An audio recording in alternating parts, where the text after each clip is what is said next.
শ্রীলঙ্কার দেয়া ২৪৫ রানের টার্গেটে ব্যাটিং করতে নামা বাংলাদেশ দল ১০০ রান স্কোর বোর্ডে তুলেছিল ১ উইকেট হারিয়ে।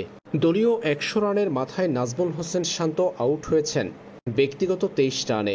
সেই উইকেটটা ম্যাচের টার্নিং পয়েন্ট ছিল।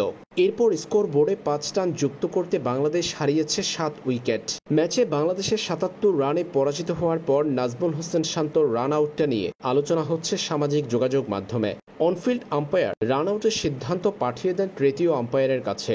লম্বা সময় নাজমুল হোসেন শান্তর উইকেটটা রিপ্লে দেখেছেন তৃতীয় আম্পায়ার। তবে তৃতীয় আম্পায়ার লম্বা সময় রিপ্লে দেখলেও বিতর্কিত এক সিদ্ধান্তে আউট দিয়েছেন শান্তকে। মিলান রাতনায়াকে বল থ্রো করেছেন লঙ্কান কিপার কুশাল ম্যান্ডেসের কাছে। কুশাল ম্যান্ডেস বল ধরে স্টাম্প ভাঙার আগে ক্রিজ স্পর্শ করেছে নাজমুল হোসেন শান্তর ব্যাট, অর্থাৎ ক্রিজের ভেতরে প্রবেশ করেছিল ব্যাট।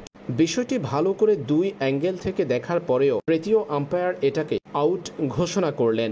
যদিও ক্রিকেটের আইন অনুযায়ী বেনিফিট অব ডাউট ব্যাটসম্যানের পক্ষে যায়, তারপরেও এমন বিতর্কিত সিদ্ধান্তে আউট দেওয়া হয়েছে নাজমুল শান্তকে। শান্ত সেই উইকেট ম্যাচের টার্নিং পয়েন্ট হিসেবে দেখছে অনেকেই। ম্যাচের পর আফসোস করেছেন বাংলাদেশ ক্যাপ্টেন মেহেদী হাসান মিরাজ। ম্যাচ শেষে হারের কারণ জানাতে গিয়ে মেহেদী হাসান মিরাজ বলেন, উইকেট ভালো ছিল, আমার মনে হয় আমরা সত্যি ভালো বোলিং করেছি, বিশেষ করে ফাস্ট বোলাররা তামিম এবং শান্ত সত্যি ভালো খেলেছে।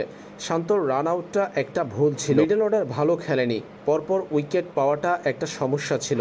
আমাদের সুযোগ ছিল কিন্তু আমরা সেগুলো কাজে লাগাতে পারিনি।